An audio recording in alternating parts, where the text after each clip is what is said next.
You people will call me the Punisher, ain't that right? The big bad Punisher. Here I am! You want it? Remove the witness. I am the Punisher. I'm right here. You want it? I'll give it to you. And anybody who came here today, hear me whine, hear me beg, you can kiss my ass.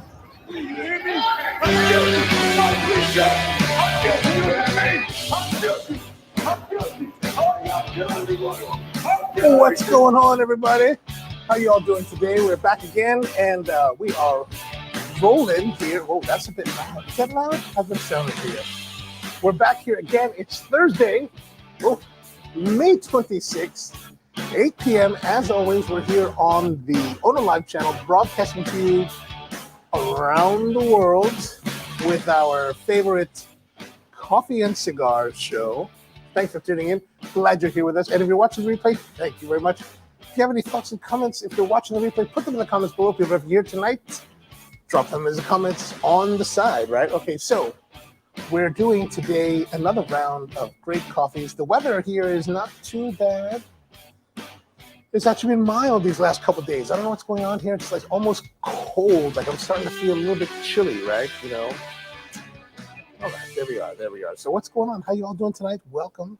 Good to see you as always. We are just kind of hanging out here, getting ready, enjoying the week. It's been I guess, in the country, it's been an odd week, a terrible week. You know, there's been a lot of bad news from Texas and all that kind of thing, but we won't really get too much into that. So as always, let me know what you're doing, what you're smoking, what you're drinking. Put those in the comments over here. And you know the whole drill. You know the drill. If you've been here before, but if it's your first time, we're going to be making coffee and trying out some cigars. So today's coffee is the Perla Negra from Spro Coffee, and this is a great coffee that I really love. It's an anaerobic coffee that we've been buying since 2015, and it's a beautiful, sweet, and milky coffee that I think is really perfect for cold brew. And today I thought, you know what we would do for our cold brew, you know? And I thought that, let's do this. I lost the thing. What's up, Rusty? How you doing, man? Good to see you. Good to see you. So I thought, well, let's do this cold brewing thing, and let's try something different. So today I figured we're going to make the AeroPressed, right? The AeroPressed is this funky device that was first created in 2005 by Alan Adler in California. And it's kind of like this big syringe that you press down. And it's when it debuted in 2005, they were saying it's kind of like espresso. And you know, there is the similarity to espresso in the fact that it's a pressurized brewing method. However, it doesn't have the pressurization of coffee. I don't know, Rusty, if you know what the pressurization is. It like 10 bars maybe? Or I mean, not 10 bars, but maybe like a 25 PSI or something like that on the pressure. But it's definitely nowhere near the 135 PSI or 8.5 to 9 bars that you actually need to make actual espresso, right? So, but this is going to be a real simple thing. So it's this device. This is actually the one that we had at the Hand-In shop for the last couple of years. And it's pretty well worn. And what you do is you take this filter holder, and they have a little filter container, right? Which is kind of cool. And we're going to take that. There's a filter paper. And then you take the filter paper and you put it into the, oops. Oh yeah, good. You take the filter paper, you put it into the holder, and then you add the coffee. There's actually a funnel that comes with this, so that if you're going to do it, you can like put it more carefully, and that prevents you from spilling, right? So what I'm using, I'm actually going to use 36 grams of ground coffee, and then we're going to add the hot water. Right, and so sometimes you forget things. All right, so we're going to add a little bit of hot water just to start to hydrate it, and we're going to slosh it around. Excellent. We're going to just slosh it around just so that we can get it to make sure that the coffee is hydrated, right? We don't want any of the coffee to be floating on top due to carbon dioxide emissions, which means that it will not be part of the brewing process, right? You won't be extracting the flavors and flavors that we want. Yeah, Rusty says nowhere near, no, definitely nowhere near an espresso machine. Not one, just love. Ouch. Yes, just loved exclusively. All right, so now we're going to add a little bit more water. Get it to the top. We're going to wait about 90 seconds for the brewing to commence. And then now I'm going to put the cap on. Meanwhile, I'm going to get some ice. So what we're making now is a concentrated brew. This is going to give us more or less 4 to 4.5 ounces of coffee. And so we're going to get our ice. We're going to do 350 grams of brewed coffee. So we're going to add 100. Well, so that's 4. We're going to add about 100. No, we're going to add about 200 grams. More or less, right? That's about 90 seconds, right? Yeah, okay, good. So we're going to take that and now we're going to invert it, or that was inverted. Oh, so it gets all messy. So now we're just going to press. So that's why it's called the AeroPressed, because you're going to press down on it and try to give it even. Don't get too crazy. It doesn't really have a lot of resistance, or it will have more resistance the finer you go. But I didn't make it too fine. It's kind of like a little bit medium fine, which means that it presses out pretty easily. Now, here's the thing about this coffee is you want to, or this brewer, you want to tilt it because there's always a little bit of liquid here at the bottom, right? And so it kind of has to slide down and fall. Otherwise, it will, yeah, there we go. All right, there it is. Cold brew coffee from the AeroPressed. So again, we're using 36 grams of coffee, and then we're going to use about 200. We're doing about 4 ounces of hot water into the brewer, and then we're adding about 200 grams worth of ice to complete the brew. So this one comes out on slightly cloudiness, right? Or maybe it's not. Oh, that sweet creaminess. Oh, that's a lovely. There was opening music, and but we started off actually tonight with a little clip from the Punisher. Actually, not from the Punisher, but from Daredevil.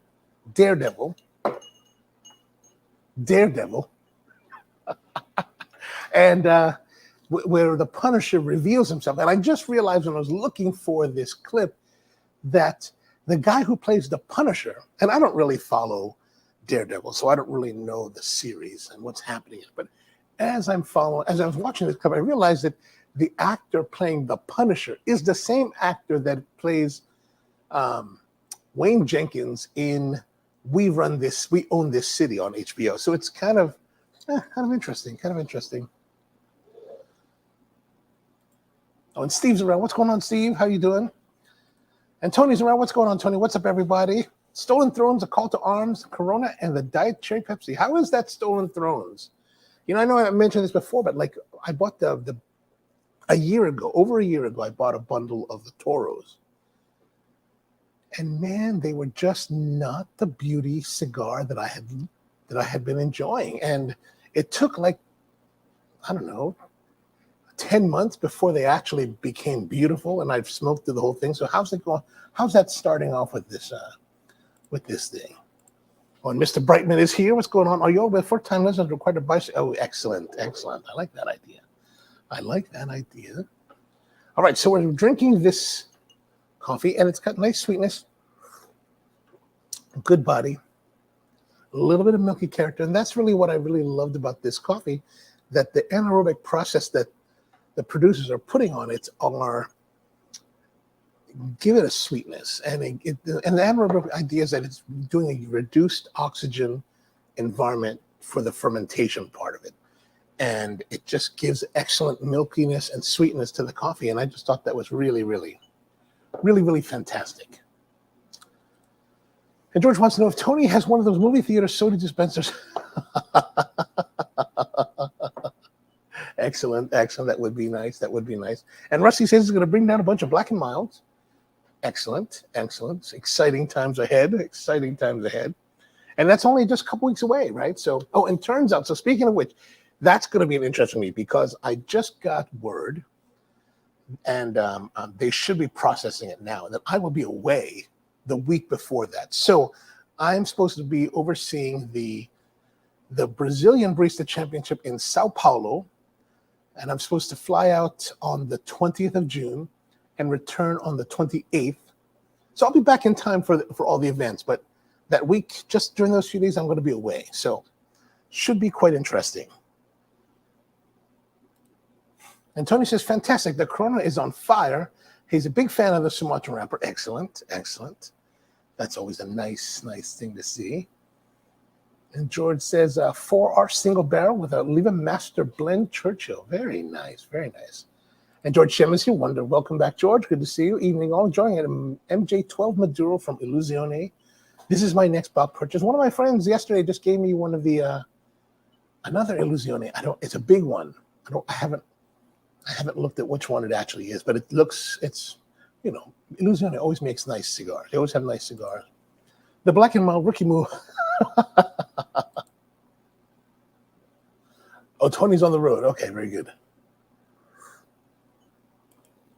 Yes, you're right. We should finalize everything. So we got some ribs being made. We've got some, what else are we being made? We had some stuff. Let's review that again. So drop that down a little, what you guys are thinking, and then we can all do that. Do you have to visit a salon before you serve? Oh, I've heard about these salons. And this will actually be my very first time to Brazil. I've actually never been to Brazil before. I actually haven't been anywhere south of Bogota. So I've actually not been. I can't say that. I was going to say I have not been below the equator, but I have been to Rwanda. So that would be below the equator, but right below.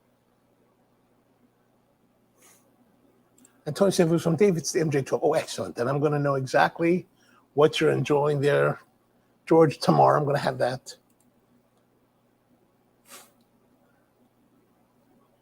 Oh, there it is. So Brian wants to tell Joy that he wants to thank him for that donation that he made at the Cars and Coffee that we had at Raul's a couple weeks back. That was a good time. Oh, George is going to bring some pies. Excellent. So pies from George. Excellent. Pies from George, ribs from Tony. What did we say last week? We said something like that last week. Get the airstrip. All right, right on, right on. All right, so let's move on for today. So the cigar we got tonight is actually one that I had picked up on my trip from back home from Boston. So when I was coming home from Boston, I decided to take the longer way. So I really don't like to drive through New York City on those trips to north. And like on the way up, I was able to time it correctly so that I would go through New York around noon, which is a good time to fly through the George Washington Bridge. But on the way back, it would put me across the George Washington Bridge right around 5 o'clock, 6 o'clock. And that was like, okay, we're not going to do that. So I took the Parkway down from New Haven and then cut over to the Tappan Zee Bridge and then over across 78 and then down the long way through Easton and that part of town. So while I was in that part of Pennsylvania, I decided to stop by Cigars International and their not the Humber location, but the whatever that one that's right there, right? And so I picked this up. I was talking with the clerk there, this girl, who is very friendly, very knowledgeable, very well made some great suggestions. And one of them, what she was telling me, was this thing called the Pvnisher from a brand called Cu-Avana. And I was like, all right, that sounds cool. I'll give it a try. Why not? What do I have to lose? And The thing is, it's only like $6. Like you buy them in packs of 10. I only bought, when you're at the store, you can buy them individually, so it's not so bad. But the what do you call it? By the way, if you look at what I'm talking right now, do I look like I'm looking at you, or am I looking a little bit to the side? Let me know. Let me know in the comments below or in the comments over here. So this is the Pvnisher Toro. It's a 6x54, and it's $60 for a pack of like 10. So $6 each. So it's a relatively inexpensive cigar. And so there's this write-up that was on their website. I thought that I would share it with you. Okay, front and center. Excellent. Thank you. And let me just share this here because I thought it was kind of interesting.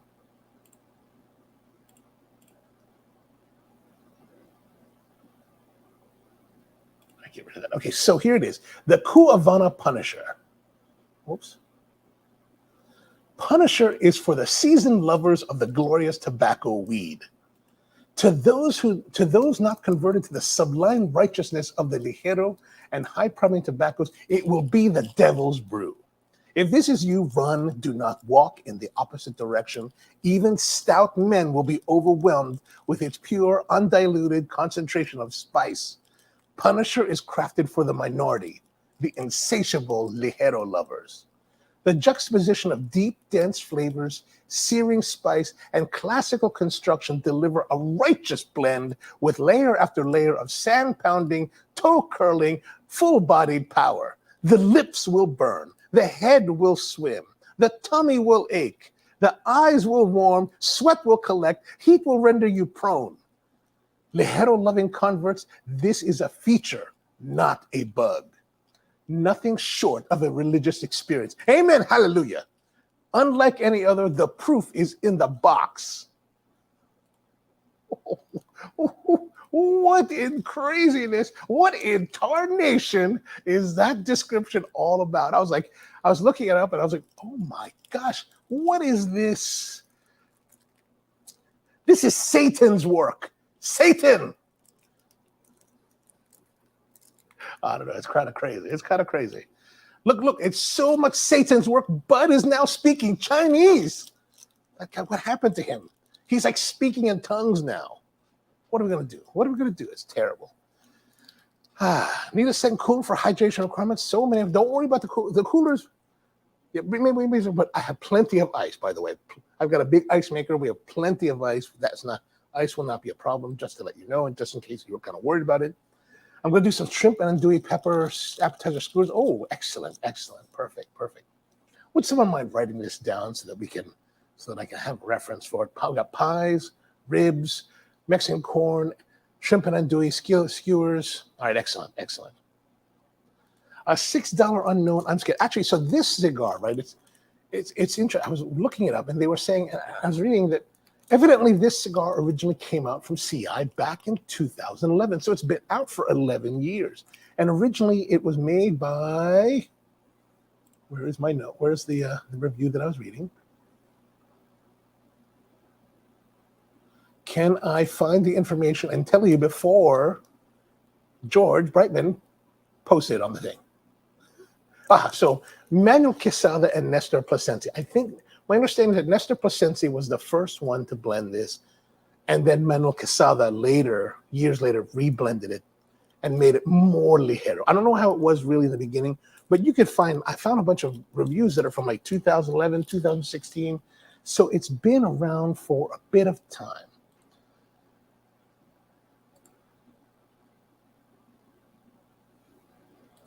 And George says, I was just talking about needing multiple sodas on hand for Tony to blend. In order to satisfy, we can do that. I can certainly make that arrangement. So this did the original Manolo improved. And it's interesting, when this was being released from Plasencia, I was actually at the Plasencia factory around that era. Really interesting place. Bud says, I'm sorry, I'm having a punch wonton part of having a Coke. Punch wonton part of having a Coke. Okay, gotcha. Coke, I thought you gave that up.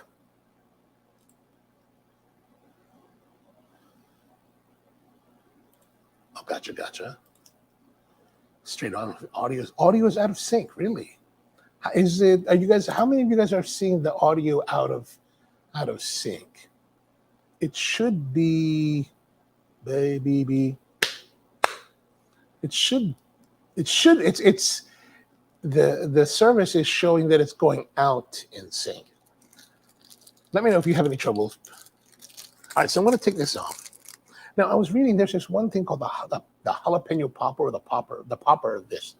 And evidently they put jalapeno juice on the popper one. It looks kind of this like bulbous, like almost like an egg, but not quite as bulbous as an egg, kind of like a thin egg.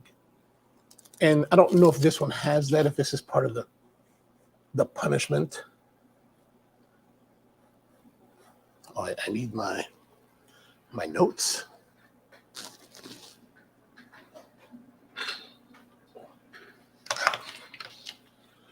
All right, punishment time. All right, so let's have a look. Oh, George Jem says audio's fine, synced, excellent. Okay. It could just be like maybe some glitches in the way the stream is running. Okay, so it's got this kind of nice chocolate brown, deeper brown kind of wrapper. And the interesting, the sad thing is that I did print out a new sheet for tonight. I forgot on the printer. It's still in the printer, so I'm going to use I have to use one of the ones the one from last week, and then just write it down below. Then I'll transfer it to it later. All right, so we've got. Actually, it's a pretty color. I think it's a very pretty wrapper.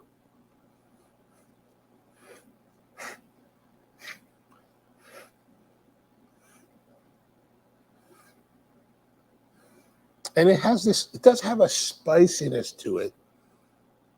Kind of like a overall spiciness. It's a little bit like,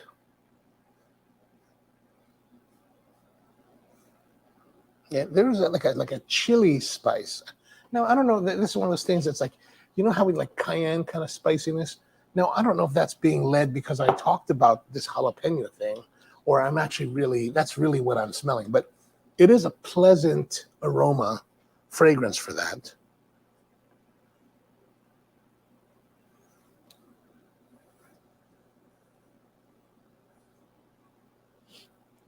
So, not bad.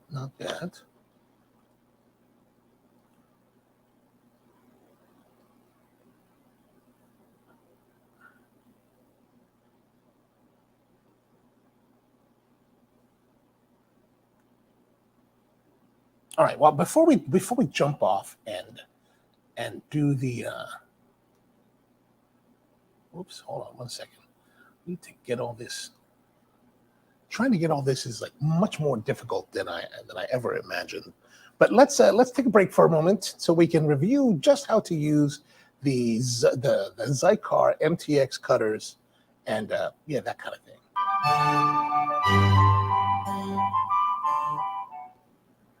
Hi, and welcome back to Cigar U, where we teach you how to enjoy cigars. I'm Kurt Van Keppel, president and co-founder of Cigar. Today I want to talk about how to use scissors to cut your cigar using a Cigar folding MTX tool. Now, the concepts for using a scissor to cut your cigar are the same whether it's our folding scissor or any other, and that is you want to press the blades of the scissors against the cigar so that it doesn't crown your cut.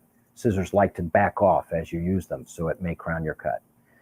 Simply open your scissors, hold them against the end of your cigar, being sure not to cut past the shoulder of the cap, which is the just before the cap ends on the cigar. Press down and into the cigar at the same time, and there you go. You can. One of the nice things about scissors is you can trim up as you like, and there you have it. Now, I cut this on a pre-cut cigar to demonstrate something else. Sometimes when you're smoking a cigar over time, the end gets moist. You may need to cut that down slightly in order to open up the draw again. Scissors are perfect for that. Also, finally, As you smoke, let's say in the Northeast outdoors in the wintertime and need to go inside and you don't want to carry a lit cigar in, you can just use the scissors to cut the ash off and you're good to go. That's how to use a scissors. Enjoy. All right, so there's Kurt, and he's doing his thing. And I don't know how old was that? Let's see, that video, the Zycar really hasn't released anything for quite a while. Actually, that video is 10 years old. All right, so, and of course, like I said, like last week, I still haven't figured out how to hear what's going out to you, so I can't even hear it. I didn't hear what he said. All I did was watch. And so we're going to take I'm on the wrong camera. Sorry, there we go. That's better. We're going to take this and cut.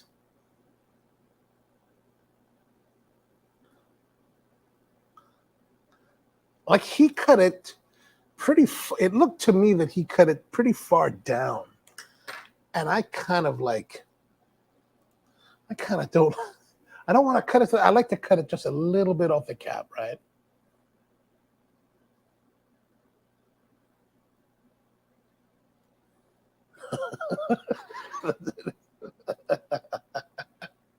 All right, let's have a taste of this cold draw.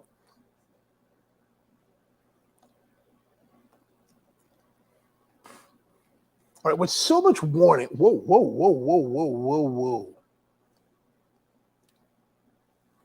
There's definitely something on the tip of the cigar.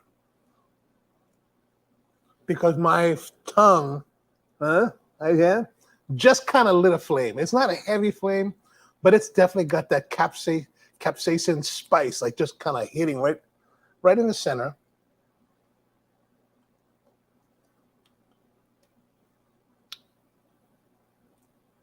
Is this a good thing?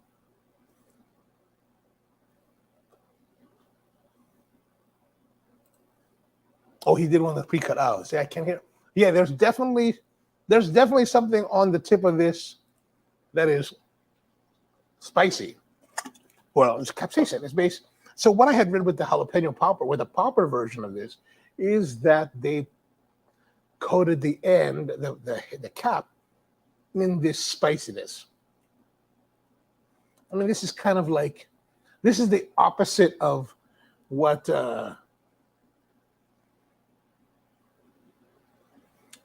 Steve Saka is doing with the sweet tip on the brulee.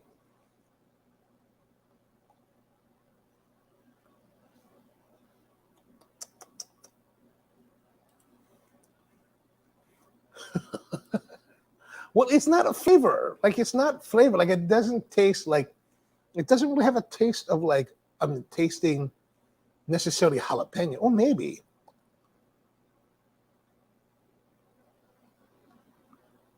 But that's strange. Is that a good thing? I don't know. We're going to find out. We're going to keep going deeper.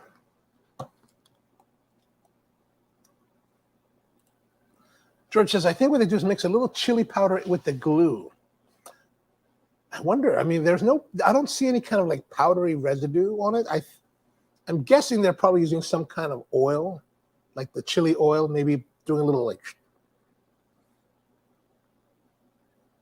And Tony says they did that with the cigar called the Obsidian, and it was horrible. All right, let's find out. We'll find out if this is horrible. All right, we're going to light it up. Oh, we should be watching the video about how to light with the torch. I'm doing it wrong, I'm sure. You know, you just kind of want to just jam it close, right? And just kind of like singe the heck out of it. Oh, flame out.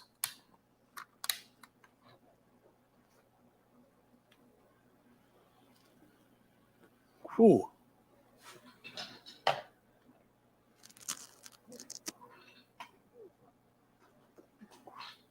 Whoa.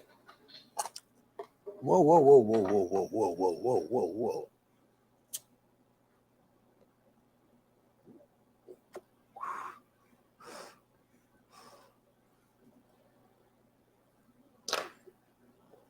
With the lighting of it, oh my God.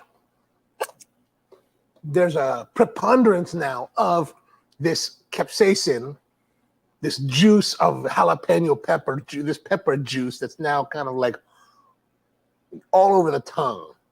It's not on the sides of the palate, but all over the tongue.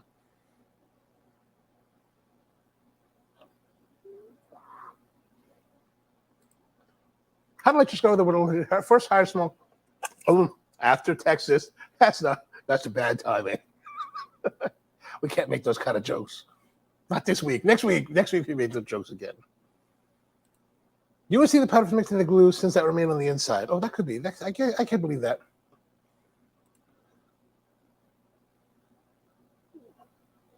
No one did tell me that there's like some kind of tip. It's weird. Okay, it's weird. There's this like chilliness, like a cayenne. It's really kind of cayenne. More to me, it's more cayenne because it's got that kind of reddish on it rather than like the jalapeno kind of burn.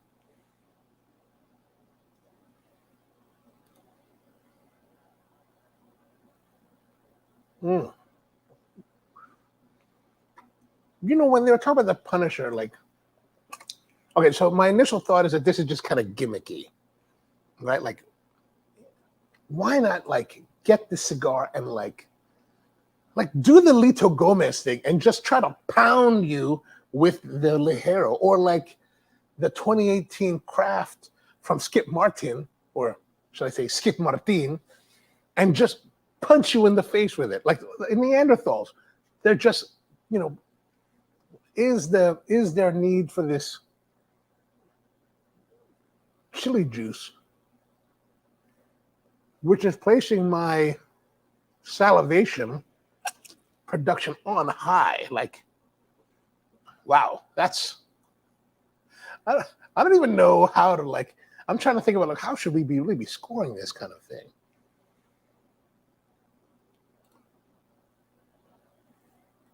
Rusty says, question for haven't had a cigar where you light one draw and you just really say no. What I had once that was similar, like something like that. I was in, where was I? I was in Veracruz, Mexico, right? And we were on a coffee trip. And we were in this town. It wasn't the town of Veracruz. It was another smaller town. And we're staying there one night and we're walking around the market. And there was this guy selling like little cigars, little cheroot type of cigars, right? And I was like, oh, it's tobacco. He's like, yeah. I was like, all right, I'll buy one. It was super cheap. Now, that was really one of the only times. Let me preface this. I'm a pretty cheap guy when it comes to cigars. Like if I'm going to buy a cigar, I want to smoke it. I'm going to smoke it all the way through. Like, for example, the first year that Padron Damaso came out, I was in San Diego. I went to, I think it's Liberty, that old, Tony knows the place, the one that's like the old faders, like an old looking shop. And I went there and I got a Damaso, $17. I lit this thing up and man, it was like one of the worst cigars I ever had. Like it was terrible, like completely terrible. But I smoked it because I spent $17 on it. I hate it, would never try it again, but I smoked it because I'm cheap. Now, so I'm in Mexico, Veracruz. I get this little cheroot. I'm like, oh, okay, I'm going to have a little cigar on my trip. I light it up. Oh, my gosh. That tasted like feces. Like, you're like, oh, my gosh, this really does have that flavor. And that one I did put down after a few minutes because I just couldn't. I'm cheap. But I'm not that bad. I'm not that bad.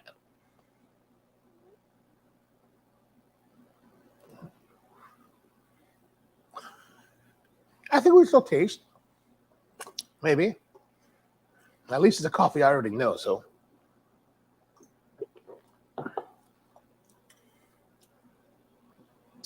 Wow.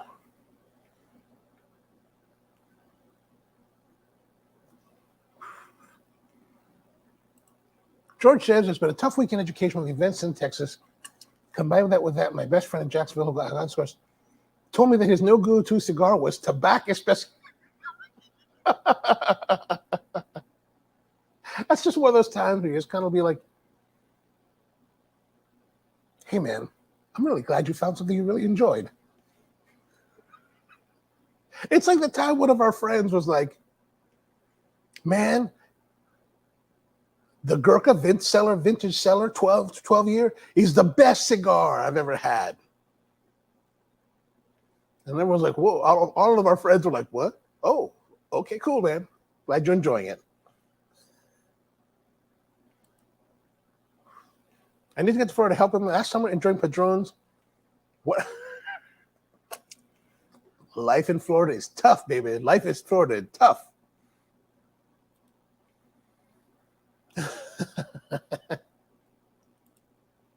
Yes, that's Liberty Tobacco. Yeah, that was kind of an interesting, cool little place. You know, kind of old school and like, you know, not like Churchill's that's really opulent and nice, but just kind of like a grungy down home place to smoke cigars. I really kind of dug that. You can lead to a horticulture, but you can't make.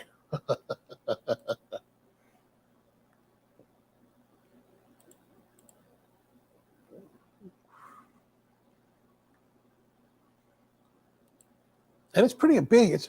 It's a pretty big shop from what I recall. And then I like how you can go outside the little patio, little table and chairs outside. I really like that.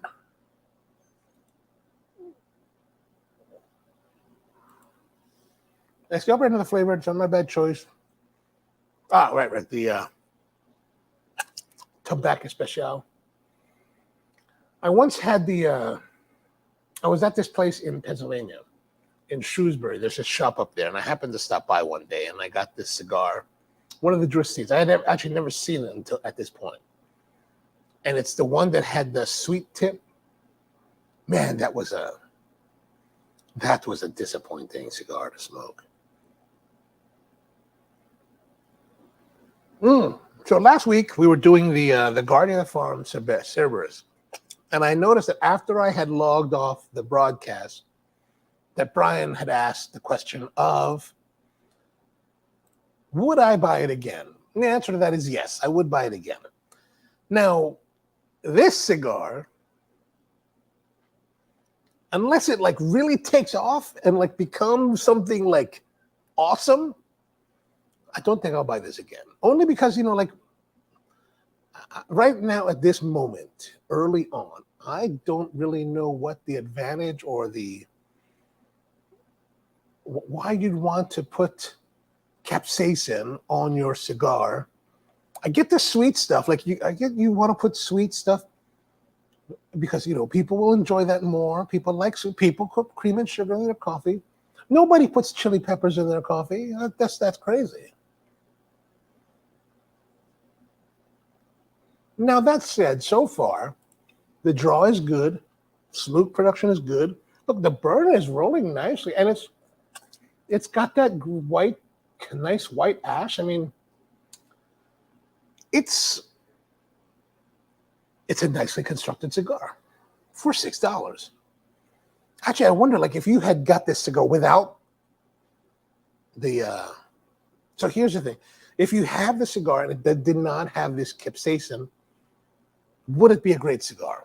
Right? Like, is the capsaicin masking the pleasure in the cigar, or is the capsaicin masking the horror of the cigar? Like, is it using like not really good tobacco, and are they using the capsaicin to cover that?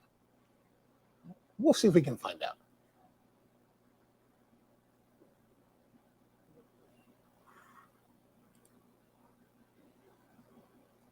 Captain something. I think I've been to that one too, but I can't remember.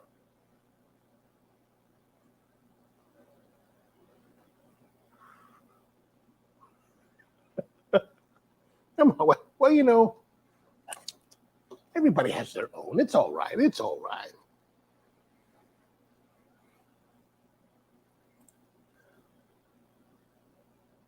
This is why you need a case emergency break glass cigar. That's nice. The taint natural. Yeah, I don't know. Okay, so if I didn't know it was $6,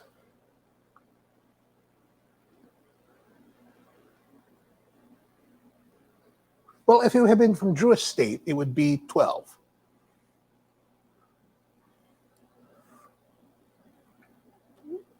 Maybe like, okay, so let's say if we remove this idea, let's remove the whole capsaicin thing. It's a nicely smoking cigar, right?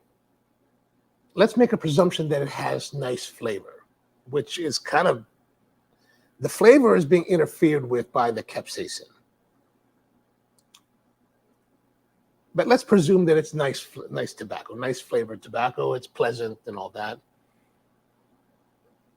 It's definitely not an Arturo Fuente green. It's got more kick to it than that. Right? It's got more robustness to it. It's got more body. I mean, I could see it being a $10, $11 cigar.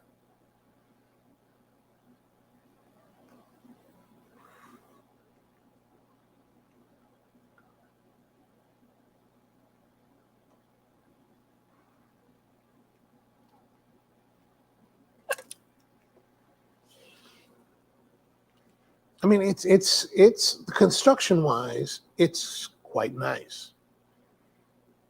This whole, and I think there's nice robustness in the cigar. Like for example, it's not just capsaicin. It's not just this pepperiness, this cayenne character to it. It's not. That's not the dominant. Like if it had been like really light tobaccos, that would be the only thing. So, but there is something there in the tobacco, in the blending, that is filling it out, right? It's kind of like, okay, here's the capsaicin. Well, here's the capsaicin, and here's the cigar, like the tobacco, right?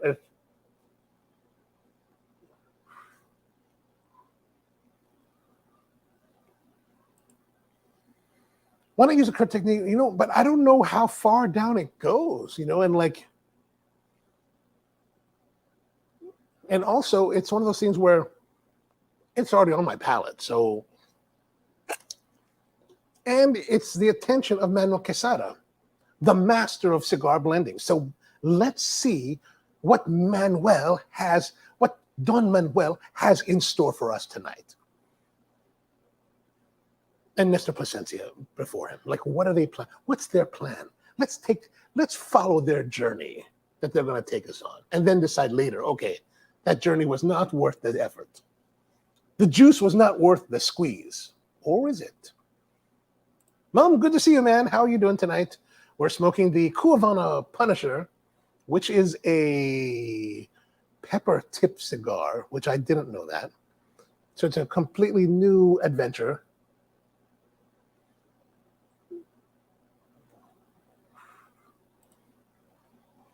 The best cigar is one you like. We may disagree, but yeah, like for example, like our friend, he loves the Gurkha 12-year cellar aged vintage cigar. Loves it. Loves it. That was one of the worst cigars I've ever had. Like I really didn't. Like it was really bad because like it was 2016. We're in New Orleans, and I'm wandering around New Orleans, and I for some reason I don't have any cigars. I'm there for the IPCPR. And I don't have a cigar with me. We're out one night, and I run to Raul. I'm like, "Hey man, he's like, I said, dude, you got any cigars?" He's like, "I'm sorry, man, I don't smoke the last one." And as we're hanging out in front of this party, here comes the rep from Gurkha. Really great guy, really fantastic guy. And he's like, "Hey man, you have a cigar?" I said, "I don't." He's like, "Well, here, take this," and it gives me the 12-year vintage cellar aged. I was like, "Thank you, I really appreciate that. I really appreciate that." And I lit it up. And man, it just did not sit well with my palate. Like it was like, for me personally, it was difficult to smoke. Like I was like, oh, that's disagreeable. But I smoked the entire thing because you know what? This guy was so gracious enough to give me a cigar that he liked.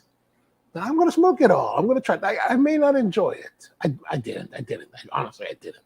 But I'm very grateful and thankful that he gave me the cigar at a time when I didn't have anything else. So now And what I mean by that is that like our friend loves that cigar. Like that, he was unequivocal. He was like, this is my favorite cigar. And I was like, right on. Like, you know, the urge is always be like, oh, that's crap. But, you know, if he enjoys it, it's all right. It's all right.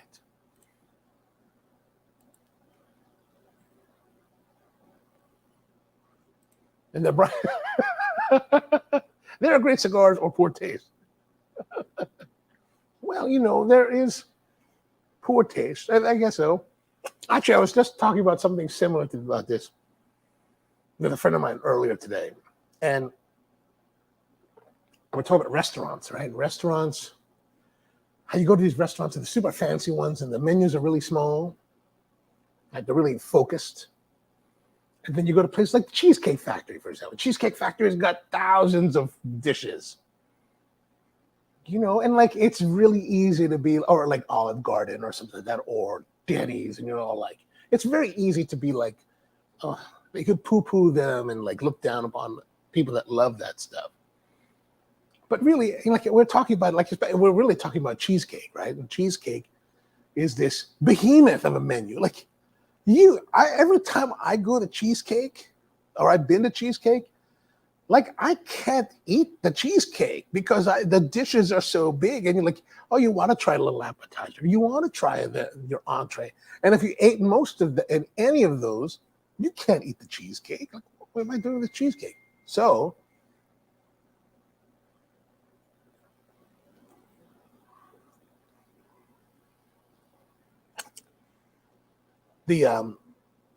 what I mean by that, but like, you know, and cheesecake's not bad. Honestly, not bad. There's a cap for every pen, yes, but as a great old whiskey salesman friend used to say, don't let my good taste get in the way of you. I think that's a good way to put it. Like, if your friend enjoys a cigar that you think is for charlatans, it's all right. It's all right. He's still your friend. Just don't tell him he's a charlatan. He doesn't have to know that.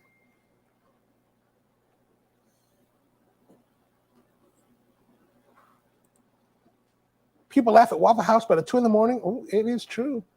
Actually, I'll go to Waffle House during the daytime when I'm sober, because sometimes you just like I grew up in a place called Arbutus and Patapsco Avenue here in Baltimore, which are, you know, working class areas, like normal people, like kind of places. So I grew up eating that kind of stuff, man. Mac and cheese from a box, Wonder Bread, stuff like American cheese. You know, like for me personally, I don't care how gourmet the burger. I don't want that like fancy like cheddar or that what they put in there, blue cheese or whatever I don't want all that. I want the gooey American cheese. Like that's, to me, is the only way to have a good burger. Like I don't care how fancy the meat. You want to give me a Wagyu burger? Fine. Put a slice of American cheese on it. You want to give me bacon? You want to make it like from the fancy pigs from like Berkshire, or not Berkshire, but from like that guy down in Tennessee? That's fine too. But put some American cheese on it.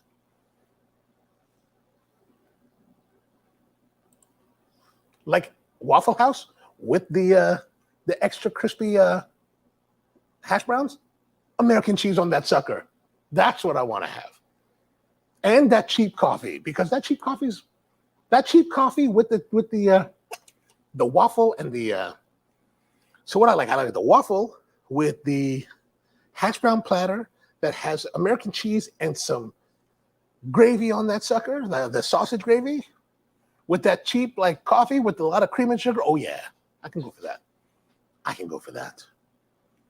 What's up, Di? How you doing today? Good to see you.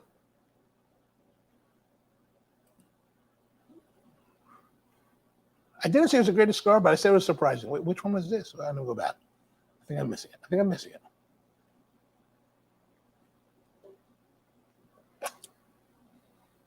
A lot of good comments. So I'm like trying to keep up.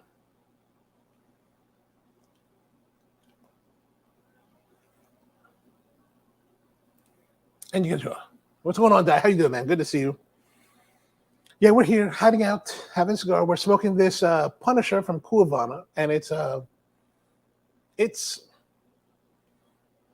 maybe the best way to describe this cigar. It's kind of a conundrum, right? Like, it's a cigar that actually is well constructed. The flavors are kind of robust, but they're being like kind of masked by this capsaicin kind of like spray or whatever they put on the tip, so it coats your palate with this capsaicin.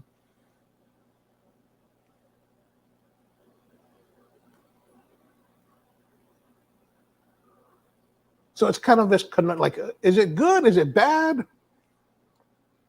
Well, it's not bad. Let's say for sure right now, it's not bad. Oh, I don't like that at all. Let's get away from that. Let's get away from that.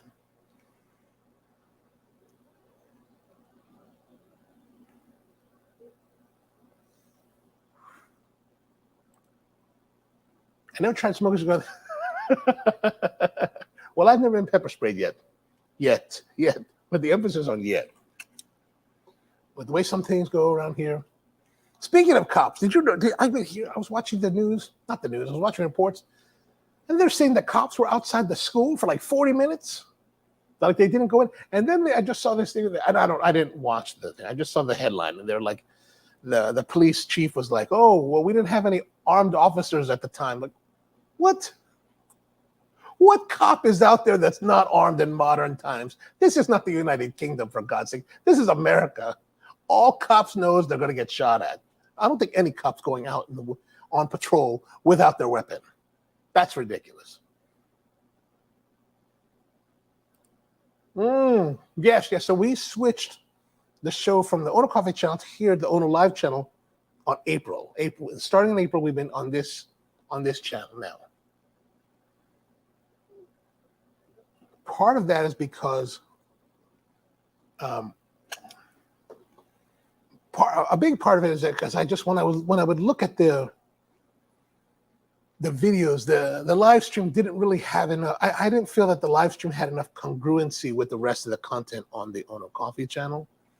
And then the other side of it is also because like YouTube, for a few years now, YouTube has been coming down on like cigar channels, and I don't want the Ono Coffee channel to be known as a cigar channel, right? It's a coffee channel because it's all about coffee. And like this just happened like last week or the week before, but there's a channel out there called Cigar Obsession, and this guy's been doing cigar review videos, tasteful, 5 minutes or so, and he's been doing it for years. He's got hundreds of videos, and they took down his whole channel. Like they just wiped out his channel, and it's like, whoa. We don't want that. And Buddy says, in Texas, please. Exactly.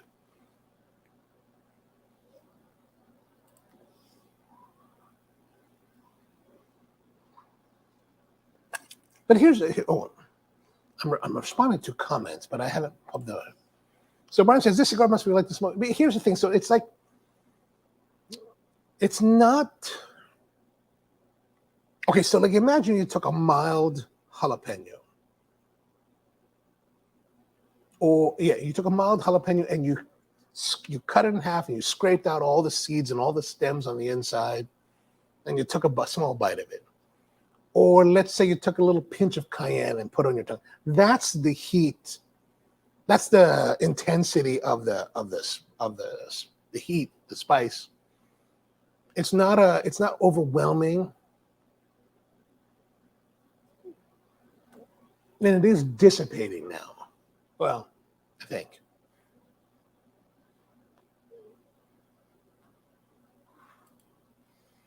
No, Brian, maybe after you process your red chili and left the scars next to the pan. Oh, that could be. You know, one year I was doing the hatch peppers from New Mexico, and I was processing them, right? And so after you've roasted the peppers, you have to strip off the skins, cut off the stem, and you could strip out the seeds if you want. At that time I was stripping out the seeds, and I don't know what I was thinking. I wasn't even really thinking about it. And hatch chilies are relatively mild compared to other chilies. Like they're milder than jalapenos. And I did a whole bushel, stripped them by hand. And it's not like they were burning at the end, but they were numb. Like I could feel like, oh, like that was probably a bad idea. Like for like 2 days, they were kind of like lightly tingly.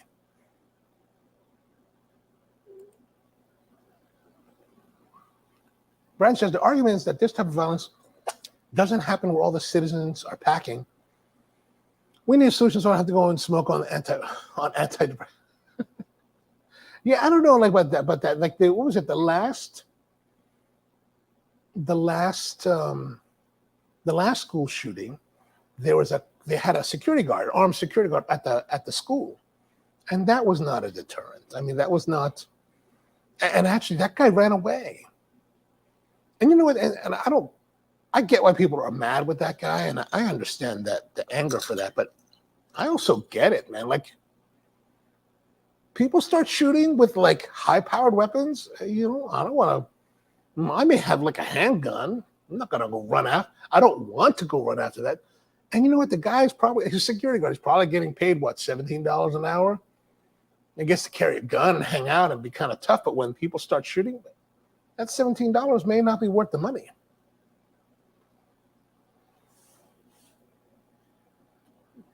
It's a lot of people like to talk about, oh yeah. I'm gonna do this, I'm gonna do that. But you know what, man? When people start shooting at you, or you got to go running to shoot at people, that's a whole different world. That's a whole different thing. So you know, and only I think that only if you're ever unfortunate enough to get confronted by that, or you'd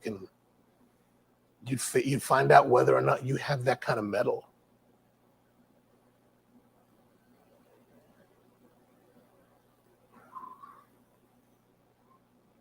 But the cops, you know, the police officers are a little bit different in that they have real training ostensibly they have real training to handle situations like that, especially now that we've been dealing with this kind of mass shootings for like 30, 40 years. I think that's probably more part of their curriculum. But it's tough to say. It's tough to say.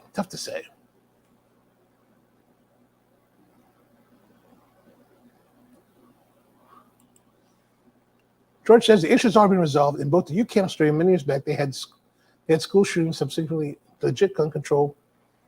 And I do,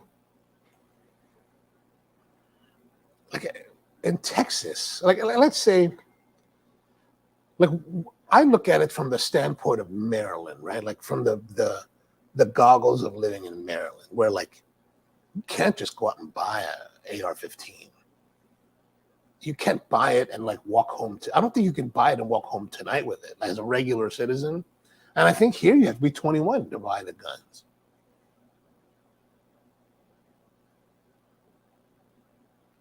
So these states, I mean, like, and so when these guys talk about this 18-year-old had a gun, it's like, and he went out and bought it online. She paid $2,000 after working at Roy Rogers or some place like that. And then by all accounts, like I even saw a couple reports by like people that knew him. They were like, yeah, he's a jerk off. He's like a total dickhead. I was like, oh, wow, that's pretty crazy. And I would be at the door with a fire extinguisher and hit anyone that came in. Yeah, but I would hope so. I hope that be able to happen. I mean, be able to like fight them.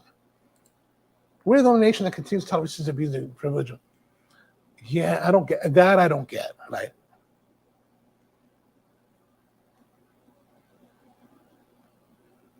Like I think it's okay to have guns, but I also think that it should be a little bit more controlled. Like it should be, you know, if you're young or if you have mental issues, you should not be allowed to have weapons. That's probably a bad idea. I mean, he shot his grandmother, for God's sake, in the head. That's crazy. Shoot your, I mean, I don't know what she was like, but man, in my world, my mindset, oh no, that's we don't allow that shit.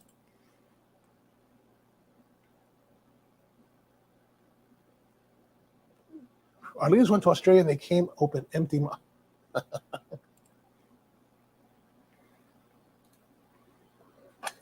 I passed by Roy Rogers in Eldersburg the other day. So like I told you last week, one of my friends, her son was killed in Boston last week. So we went to the wake on Monday or Sunday. Sunday. And on the way back, like driving through, and I was like hungry. So I stopped by the the Burger King because I was like, I'm really hungry now. It's 9 o'clock at night.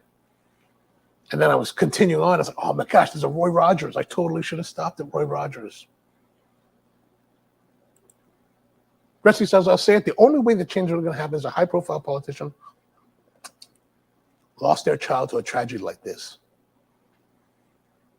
Yeah, that's probably true. That's probably true. Gun violence is now the #1 cause of death for children here in the United States, which is a sad statement in all its own. One of my friends on Facebook, she was like, can we have a place in the world where children are revered and cared for? And I was like, well, that place does exist. It's called Japan. There they have children that are like traveling across the city to go to school, and everybody makes sure their kids are all safe and get to their destination. It's like, oh, that's very different than here. Oh, I gotta get rid of that banner. Sorry, guys. Let me get rid of that.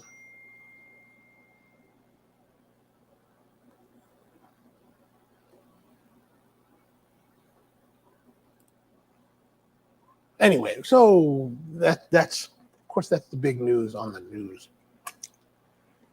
It is a shame. It is a shame. But I spent the other day I was out. As you all know, Top Gun is coming out tomorrow here in the United States. And I was like, I saw a trailer. I was watching a trailer the other day, and I was like, oh man, I wonder when the movie's going. Let me see if I can get me a ticket. And I was thinking, wonder when I should go watch this thing, right? Because some of my friends were like, hey, let's go watch it on the day that it comes out. And then I was like, all right, I'm ready for it. And then for like a week, I didn't hear from them. So I was like, forget it. I'm going to go find my own. And turns out it was Tuesday. And I was like, oh, they're having a special screening of Top Gun Maverick Tuesday night, 7 p.m.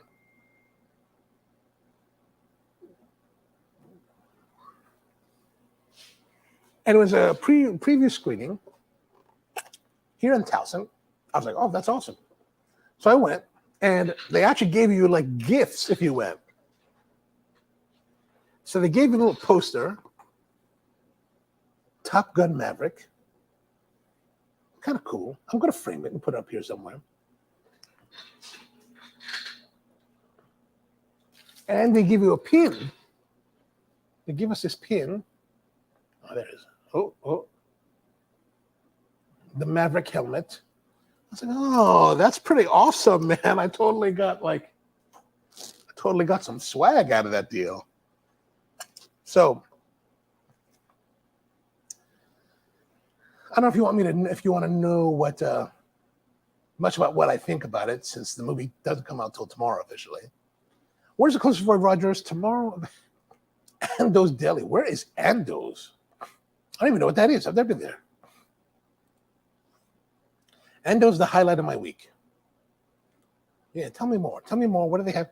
You know what I've been looking for lately? I've been thinking about is a really great Italian sub.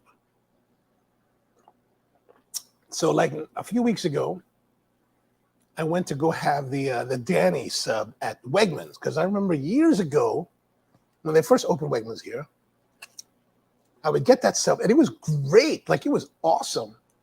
And then I went this time and I bought it, and it was a pale imitation of what I remember. Like, it wasn't. No. It was disappointing.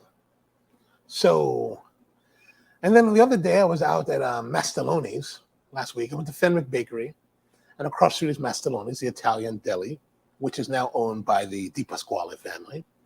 And they have great sandwiches, right? So I was like, I'm going to get me an Italian cold cut sub.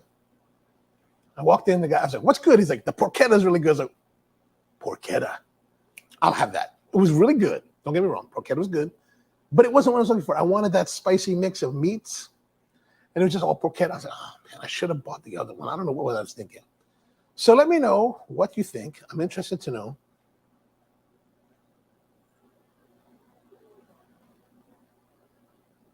What this Andos is. I'm interested to know.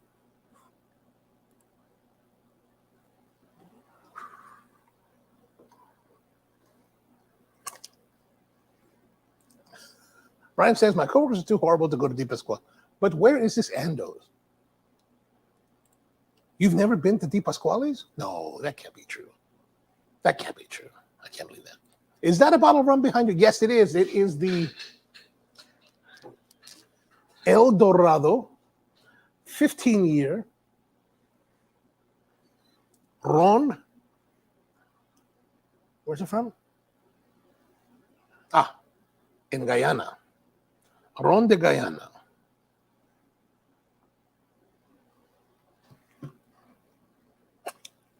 What I need to do is finish this thing.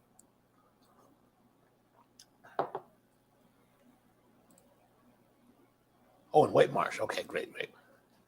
And the pour cover with the spinach instead of the broccoli rabe and the imported provolone is palm. Oh, the bomb.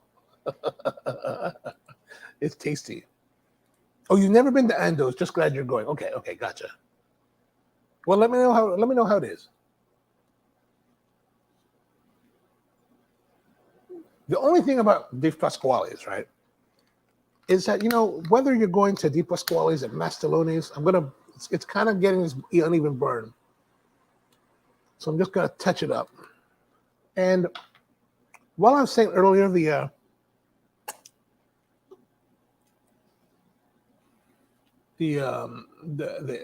capsaicin was diminishing. I mean, it has diminished, but it's not quite gone. It's not gone for sure. It's still there. It's still kind of lingering. It's still going on.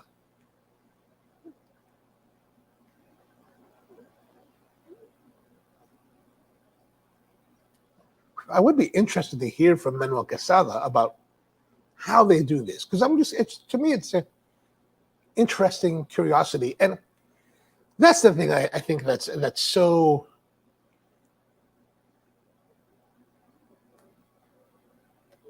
To me, as a coffee person that deals with quite nice coffees from growers from around the world, where we engage with the growers and we talk to them and we engage with our guests and we share with them the stories of the coffee, how it's made, how it's processed, even like componentry of our blending. That's the one thing that always kind of irritates me in the cigar industry, is that there's so much like mystery of the faith happening, right? Like everything's a secret. It's like, you know what, man? The people that are involved in the industry, like really deep, like the other blenders, they already know what you're doing. I imagine they know what you're doing, or they know how you would do something like that. They're masters of their own domain. They don't need to steal from you. I just think that, like, to tell your customers more about what the cigar is about only helps to increase their appreciation of what you do. Like all these manufacturers with their, wrapper blender filler, Nicaragua. Well, I'm not, as a consumer, I'm not gonna go to CAO or whoever it is that's growing the tobacco. I'm not gonna go hunt down a tobacco farm and be like, hey, can I buy tobacco from you? Can you process the tobacco for me? And then a lot of these guys have pre-industry stuff where they're stacking them pilones to do the fermentation, and they're controlling that in their own way. I mean, their processes are their own. I mean, that's like, you would have to steal their actual tobacco that they've processed and blend it in the same it just makes me, as a craftsman, it makes me a bit irritated. All of that. Don't you dare waste your time talking to Manolo about Cu-Avana when you could discuss Casa Magna. Good point.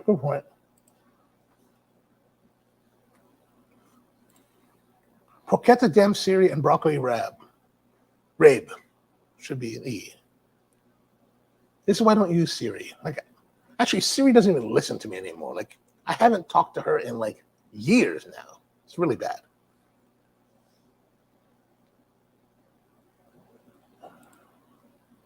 But I must say, despite that retouch, the cigar is burning nicely, smoking nicely. There is a good flavor component to it. But, you know, let's go back to this whole thing about the description from CI. Like, let's look at that again. Right? Aptly named the Cu-Avana Pvunisher, master blenders, blah, blah, blah, blah. Where does it say that? Oh, what's going on here? Oh, that's the wrong one. Here from CI. Punishers crafted for the minority, righteous blend, dense flavor, searing spice. Lips will burn, head will swim, tummy will ache, the eyes will warm. So the heat will render you prone. I mean, prone, like I'm supposed to pass out. I ate a big dinner just in case there would be a problem. It's this description says a lot. Like it's claiming a lot. It's not quite that. It's not quite that. It does have good flavor. It does have good construction. It's flavor. I must say that what I do find nice and enjoyable about it is that despite this capsaicin coating, the blend of tobaccos is standing up to it. It is complementing it. Like it's right there with, it's all like together. I have to say that is one thing I will say.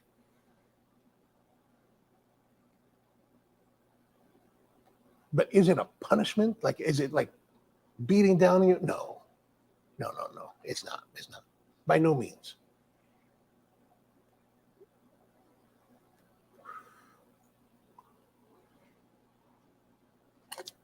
The Romacraft Neanderthal, that can be beating on you. When the 2018 Romacraft Craft was released, that was beating on you. This is not. This is nowhere near that. Oh, maybe not nowhere near as too extreme, but it's not to that level. Like that's like I gotta run away from it.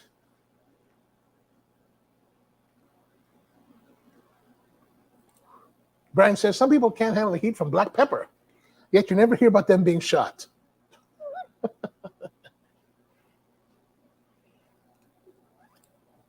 All right, let's do some evaluation while we're at it. So fragrance cold draw. I don't say it was a lot of fragrance to it, right?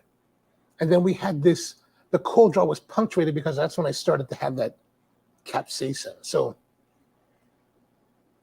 is that a positive thing?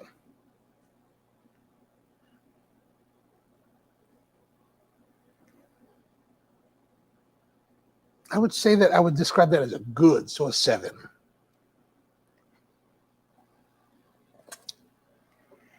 Then the flavor of the first third. I would say the flavor of the first third was pretty much eclipsed by, like the flavor of the tobacco was eclipsed by this capsaicin, this peppery spice.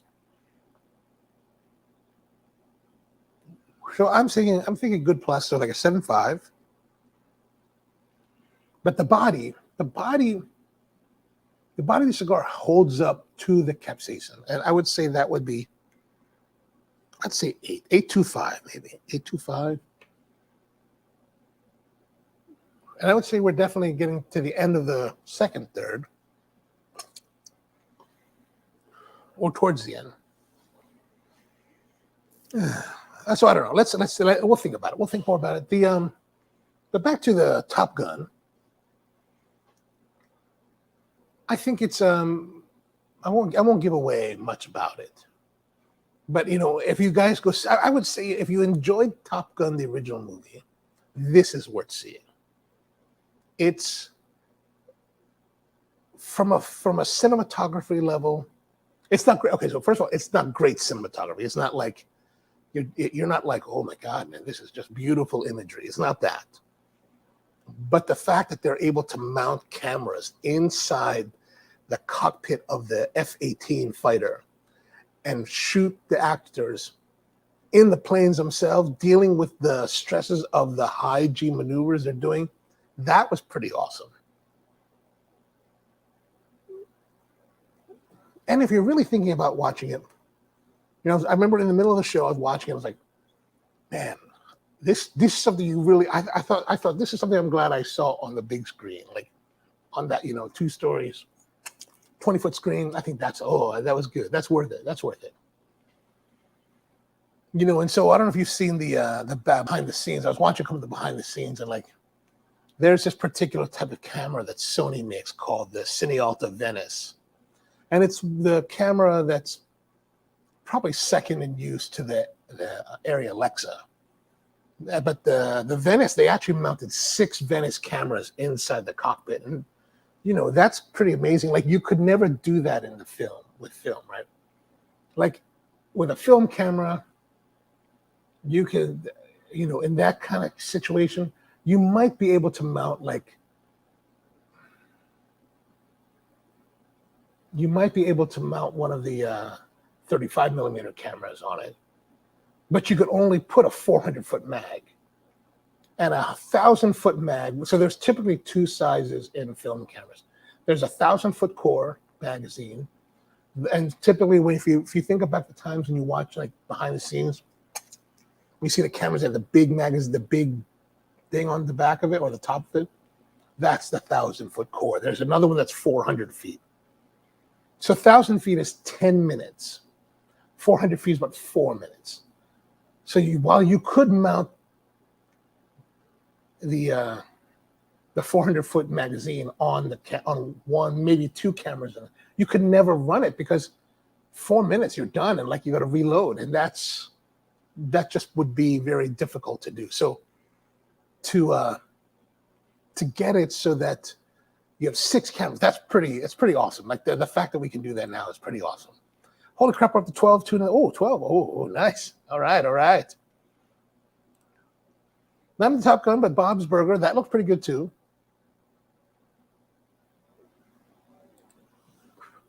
But, you know, if you're interested, and the one thing that I must say that, so when we were back in the 80s, right, watching the movies of the 80s, so all those Indiana Jones, Star Wars to a certain extent,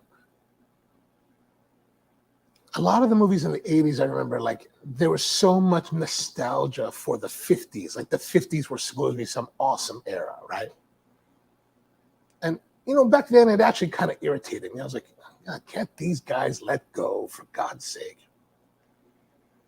And now that people that are running Hollywood are now our age, from our generation, grew up in the 80s, it's the same thing. We can't like everything that I see on, like, it seems like half what we see out of Hollywood is like, you know, regenerated 80s. And so Top Gun Maverick does have a lot of fan service. Like, there's a lot of fan service. Like to the point where even I was like, oh God, here we go again. Like, so if you can do, but if you're a big fan of it, you'll love like how they've recreated some of it. But if you're like me, you're like, oh God, it's 2022. Let's do more modern stuff. Forget the movies. What do you think about the new Andor series on Star Wars? I just saw that today, just their teaser trailer. I don't know too much about what it's supposed to be. Like, it has that guy Diego Luna, right? That's right. Is that right? Diego Luna's in it. But I mean, he's the guy that died in that movie right before Star Wars, but I don't know what it's about. Like, it looks interesting. Actually, because I think they released all these trailers for that, and the final trailer for Kenobi, which starts next week, because today is the opening of Star Wars Celebration, and I think that's being held in Anaheim.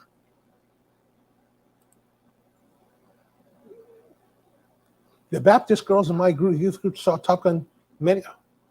I don't know if girls were going. I would have to go to. I would.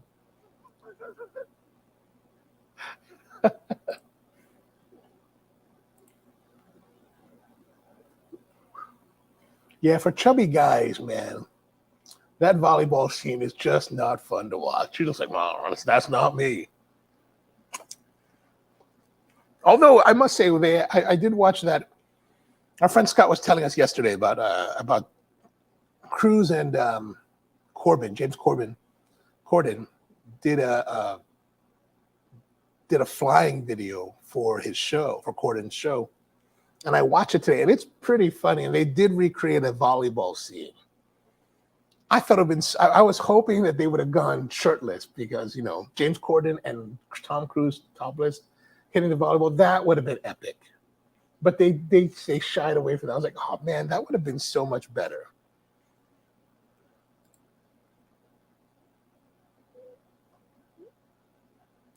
Well, what they're going to do a mashup between Top Gun, Mavericks, and Doctor Strange. Top Gun Strange is the next one, where they get to go back and pull Goose from another alternative universe and bring him into this one. Maybe to save Maverick. Speaking of alternate universe, I did finally get to see that movie, the one with Michelle Yeoh, Everywhere, Everything, All at Once. Man, that was a crazy, crazy movie. I don't know if you guys have seen that. It's crazy. Like, it's weird. It's strange. It's different. It's completely like weird, but good. It was good. It's good, but just strange.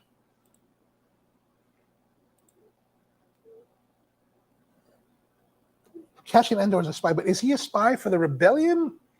Because it's taking, the trailer, of course, is taking place during the Galactic Empire era. So after, I believe it's after the toppling of the Old Republic.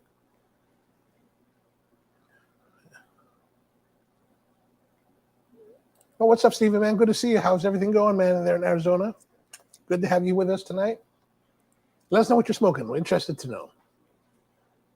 But here's the thing that I still, I wish somebody would do like an expose on the Imperial forces, right?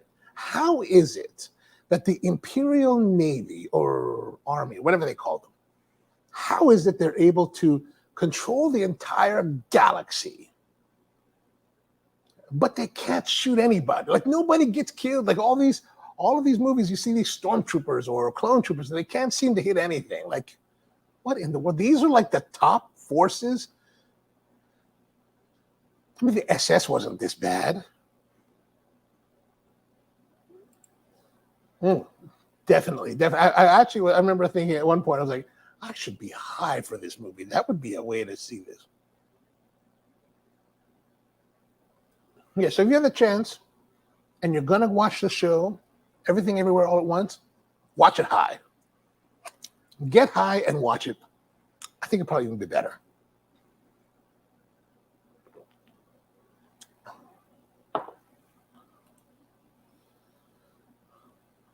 They got that, bro. Well, I don't know, man. We shoot a lot of people in this city.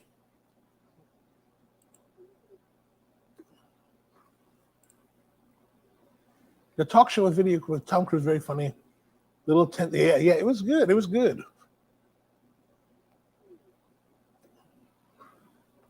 Yeah, I like how they did that.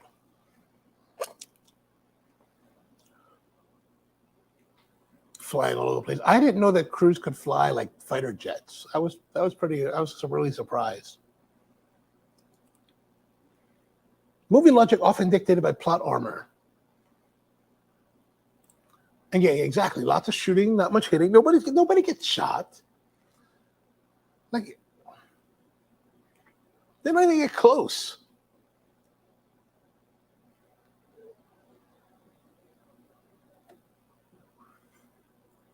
But I must say, I did like how in what was that called? The one where Andor gets killed. I like that movie because like everybody got wiped out in the end. Like, everybody was just wasted. Like, I think I've said this before in the podcast, but like, I remember towards the maybe 3/4 way through the movie, I'm thinking like, where's this movie going? And I was like, oh man, nobody can survive this. Like they all have to die because none of them are in the next movie. So they all have to get wiped. I was like, whoa, I thought that was pretty drastic for like Star Wars, like, or Hollywood in general, just to wipe everyone out. I thought it was much more satisfying that way though. Oh, Rogue One. Okay. Thank you. I forgot already. Now, I know a lot of people don't like the Solo movie, but I like the Han Solo movie. I just like Han Solo. I'm a fan of Han Solo. I'll watch anything that he's in, and I'll be a fan of it. And Emilia Clarke, I'm a fan of that too. I'm like, all right, let's do that.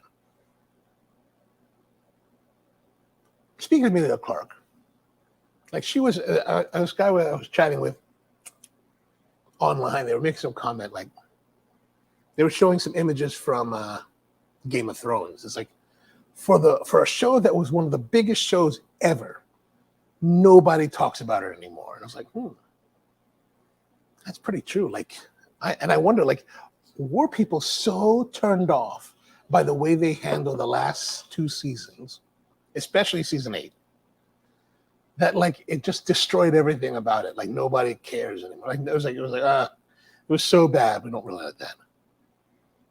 George says Solo was a pretty good except for the lead actor. Yeah, the lead actor could have been better. He wasn't as bad as Hayden Christensen, but could have been better. Well, I did too. I like Solo. I thought it was good. But I know a lot of people had real visceral dislike for it.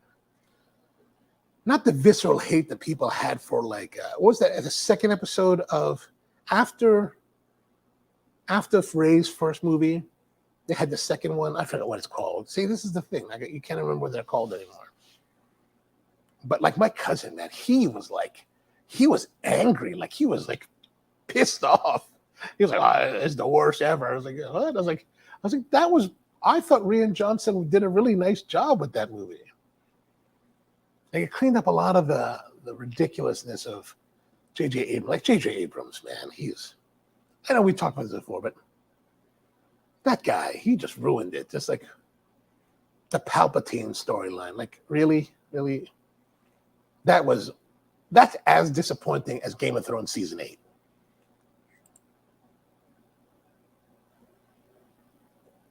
That's because exactly, I'm totally with you on that. I mean,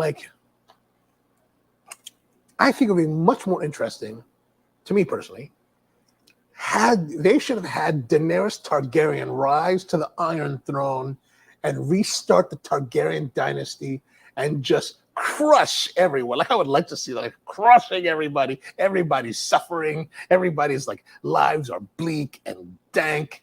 That would have been pretty epic. People hate Cowboy Bebop, but I thought it was great. You have not seen Cowboy Bebop. That's actually, if I'm not mistaken, and I could be very mistaken, Cowboy Bebop is a live action version of an anime series. Is that correct? J.J. Abrams doing Speed? Really, Speed Racer?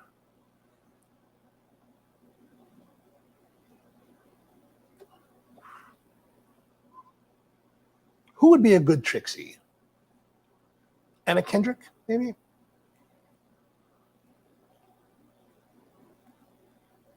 Maybe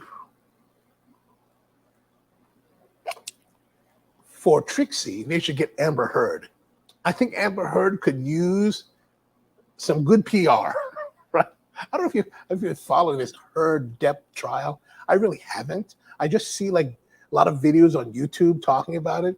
And I just read the headlines and man, I think everybody in America must hate Amber Heard by now.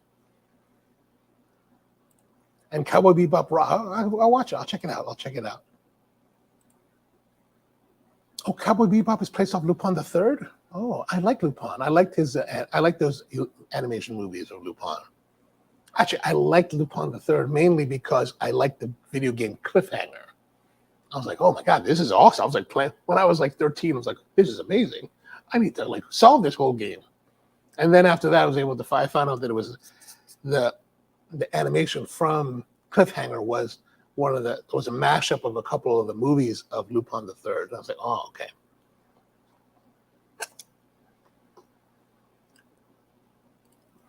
People hated the live action Cowboy Bebop because the young female lead wasn't cartoonish. Yeah, you know, you kind of have to have that if you're going to have that in the anime. Like, would Jessica Rabbit have been as popular had she not been so animated? I don't think so. All right, so we got a little bit of an unevenness developing. I'm going to torch it up here.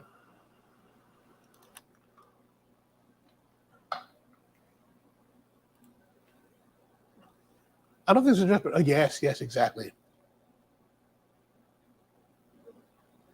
Ray Liotta passed away today. Who else passed away was Fletch from Depeche Mode. He also passed away today. I think Ray Liotta was at 74. Fletcher from Depeche Mode was 60. She's not that bad, just drawn that way. Exactly. Yeah, exactly. Depeche Mode lost.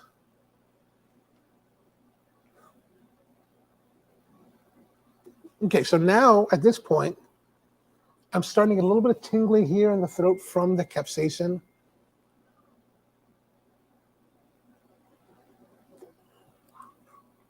Oh, wow, you're filming a movie. That's terrible.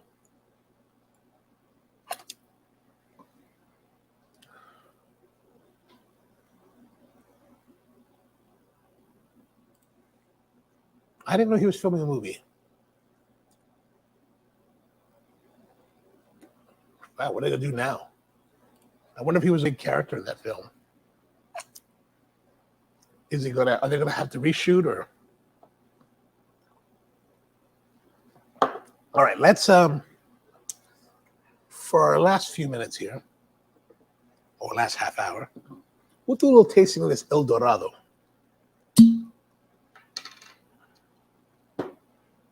Although I gotta.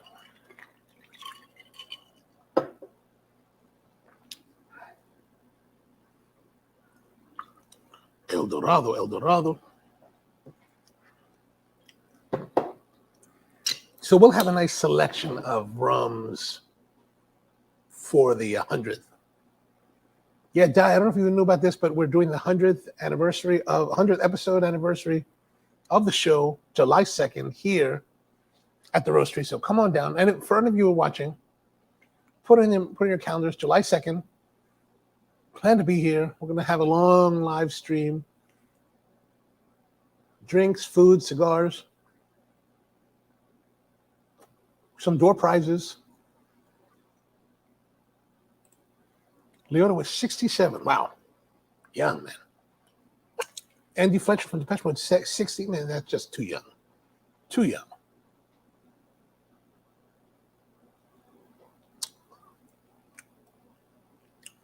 It's the capsaicin is making it a little bit harsh, the rum.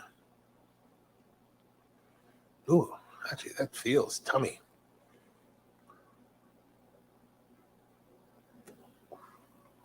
That may not have been a good idea.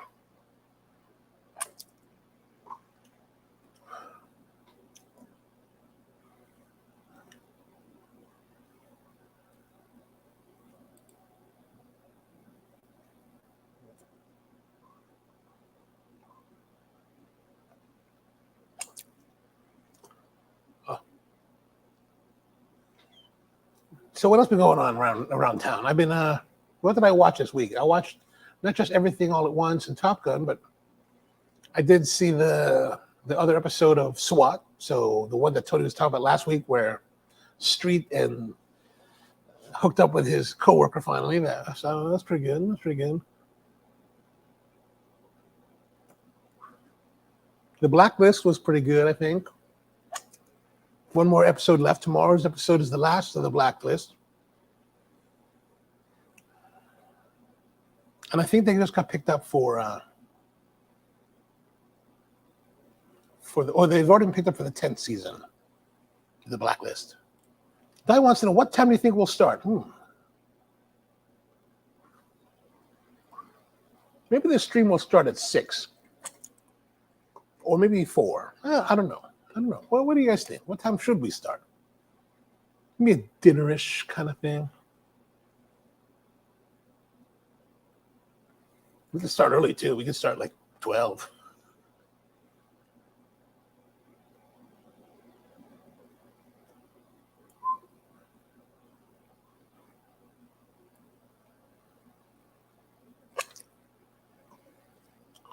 All right, so now that we're getting towards the end, let me recap on the second third. I think the flavor still, I'm going to give a 7.5.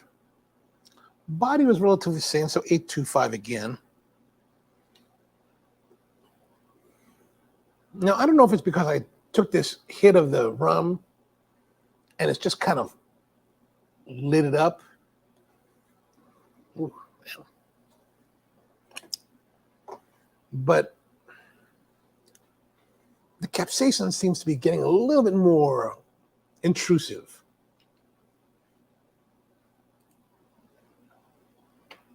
Stranger Worlds are killing it. Yes, I agree. What happened in the last episode? The new episode came out today. I haven't seen that yet. I'll see that tomorrow. But last week,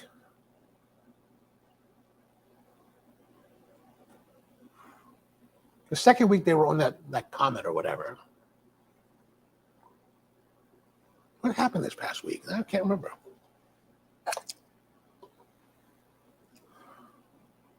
George says 4 sounds good, and if we ran from 4 to midnight, that would be epic. Okay, we could do that. It'll be hopper fun. Yes. I think the air conditioner here will work pretty well. Oh yeah, for sure we'll start before that.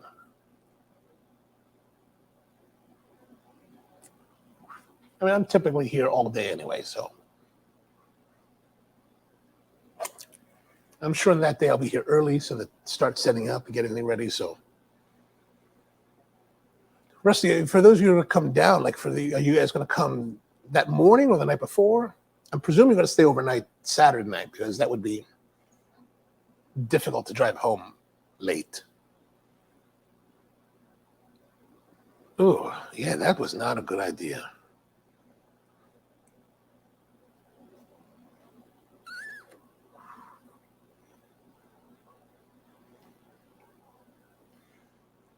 I will say now, before we even finish the evaluation, it hasn't, like I said earlier, about whether I buy this again, that I was hoping that it really would develop into something more.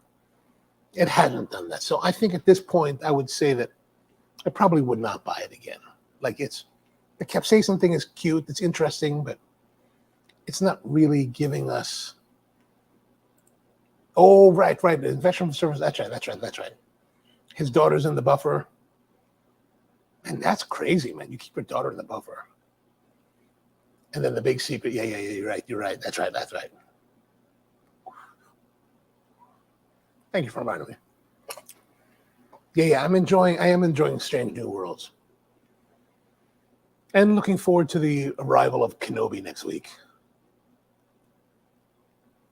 What else is coming out? Isn't there a new Marvel coming out? Oh, I've been watching Moon Knight. I've seen 5 of the 6 episodes. Have to see the last one. I don't know what to think about that. It's kind of crazy, kind of strange. Oh, Rest coming. Excellent.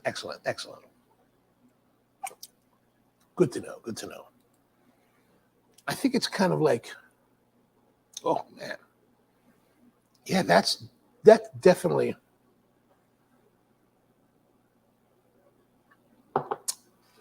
Yeah, the rum was not the right way to go with this. That definitely. That's definitely not sitting well. The capsaicin mixed with the rum is not sitting well in the tummy at the moment. So what they were saying about the tummy will ache in the CI description. Yeah, okay. Don't drink alcohol with it.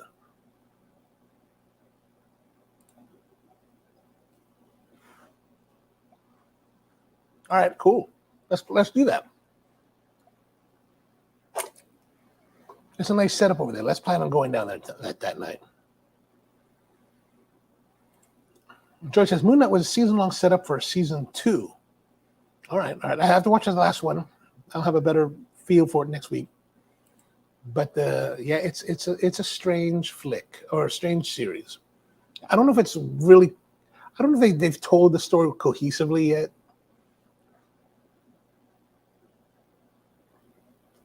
I dig the wife though; she's pretty cool. I'm at the point where they got out of the asylum and onto the barge that takes them to the afterlife. And Steven has fallen off and been sucked into the underworld. That's where I left off.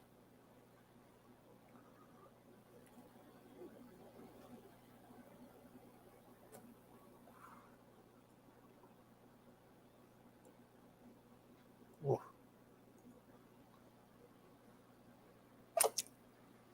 Yeah, that was definitely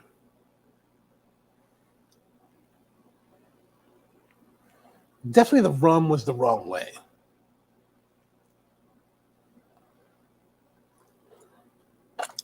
Let's just get rid of it out while we can. Oh, but the El Dorado has a sweetness to it. Man, this capsaicin is just destroying that. Oh. Back to the coffee. Let's get some more coffee.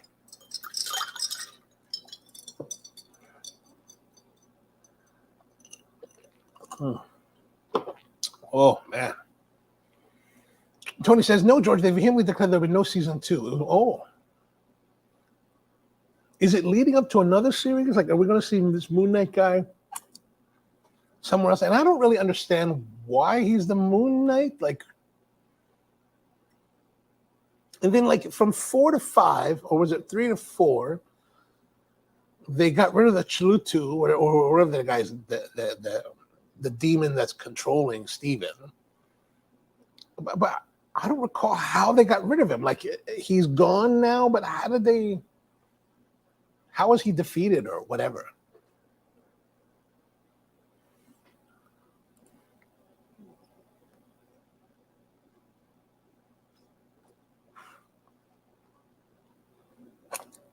Since he hit the most important character, or hit the most important character in the final few minutes, huh? Maybe they'll move him into another movie. Glad to see made his. Oh, excellent. Yeah, we hope we get more followers, more viewers to join us every Thursday. That'd be great. Welcome all comers.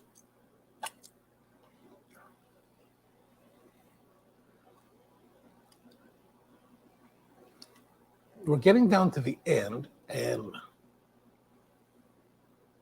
after the introduction of the rum, I can't be more eager for this to finish.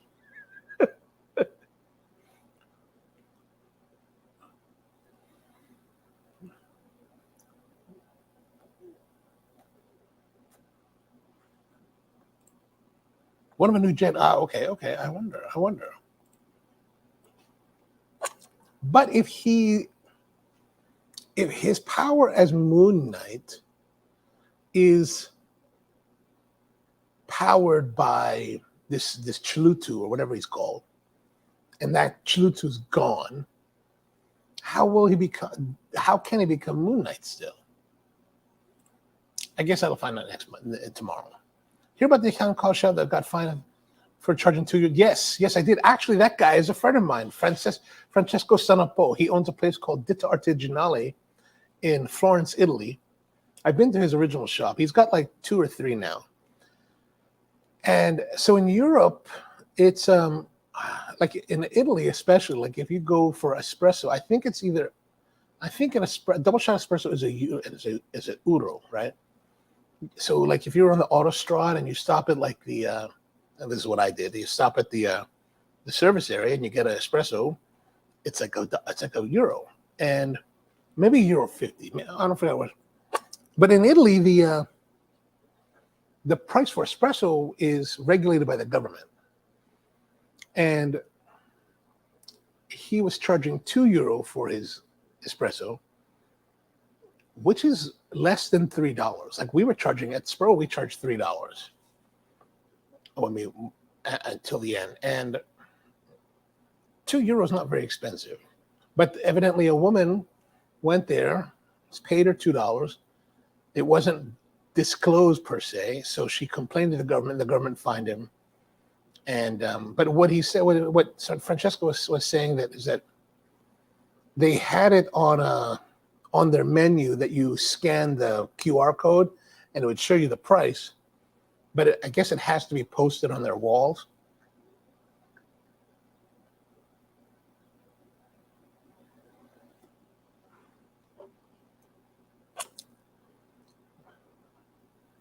I mean, I don't have an opinion on it because I don't work in the EU, so I don't really know how that all works. I think that's mainly an Italian thing too. Like, I think if you go to Germany, it's much more expensive. In your comments, just write better than a poke in the eye with a sharp. Chulutu, Chulu, Cthulhu. I can't remember. Auto Grill, yes, Auto Grill.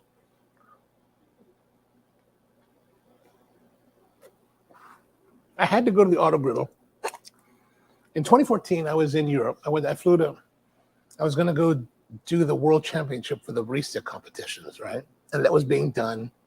It's being held in Rimini on the Adriatic Sea, on the coast of Italy. And I was like, oh, you know what, man? I'm gonna fly into Milan. So I flew Dulles to Milan. I flew overnight, and I can't sleep on the plane. So my sleep was really weak.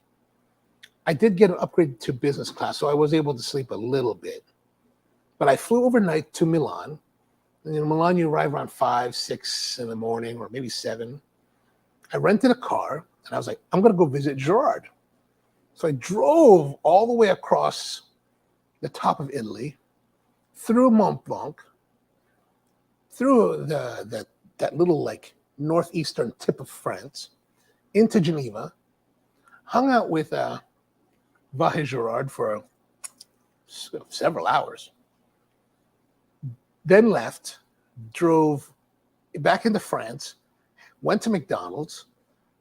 I was so exhausted, and I lost my phone, and my phone got stolen, so I didn't have my phone anymore. Drove back through Mont Blanc, drove all the way down into Maranello because I was going to stay the night in Maranello. It took me like 8 hours to go from Geneva to Maranello.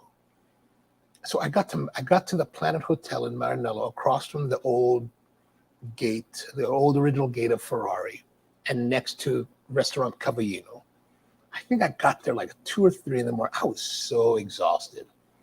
But on the way through northern Italy, I did stop at the Auto Grill because I was like, I need to have something because this is craziness. It's Italian espresso. You know, here's the thing about Italian espresso. Italian espresso, from what I've experienced and what I've been told by other people that have more experience with the espresso there, for the most part, espresso in Italy is regulated by the government for pricing, but it's all relatively uniform. Like a lot of people are like, oh, it's the most amazing espresso. It's not the most amazing espresso, but it is very consistent from place to place. Like it's all pretty good. It's just not great, right? But it's very consistent, and that in itself is an achievement because you've got now disparate operators and espresso makers that are making espresso to a basic, decent standard. It's pazzo. Cthulhu. There's a Cthulhu. Thank you. I appreciate that. If you visit Gerard, I mean, I did spend like $400 there. Like I had these 2 big bags. I'm all excited. I mean, I must say, like, I don't know what you think, George, but I do like Vahe Gerard. He gave me a nice tour of the place. and explained to me how he does everything. Showed me the vault next door, and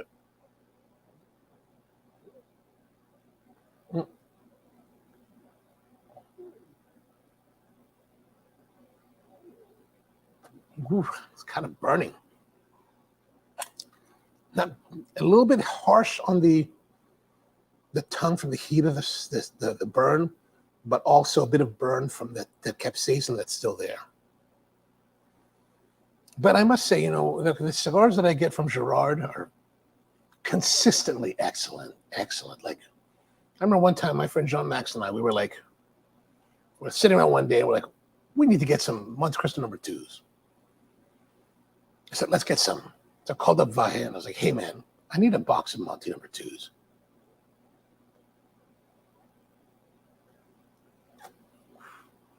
And I was like, and I wasn't thinking, right? So we bought a box, $225, or maybe more, $250, maybe it was $275, and then $90 to ship to the United States. So it was almost $400 for this box. And I forgot that for that $90 shipping, you could put 4 boxes in. So we really should have bought more. In all respects, we should have bought more because we got this box, we split this box. And these cigars were so awesome. They were some of the very best Monte number 2s I've had ever. We sucked our half of the boxes down within 2 weeks. And then we're like, man, we need to get some more. But we don't want to spend $400 again. So I said, hey, well, there's a place called Pure Express in Spain. Let's call them. So we called Pure Express. They sent us a box, $225. Shipping was not that much.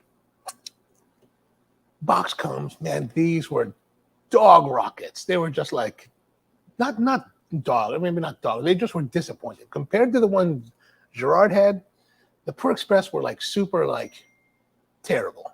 Terrible is the only way to put it. A year later, I had laid down the box, the half box that I had. A year later, I tried some more, expecting that there had been some improvement. No, terrible.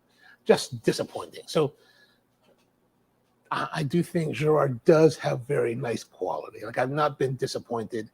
I even had some of his Nicaraguan cigars that he makes under his own label, and I thought they were quite good, quite good. More so. I'm interested. I am interested to know. Okay,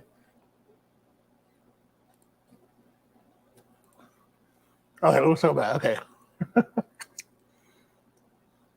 But I have also come to really enjoy cigars from Sully Delay, you know, because in Saarbrücken, in I guess that's more Western Germany or sort of southwestern Germany. It's on the border with France, just a little bit south of Luxembourg.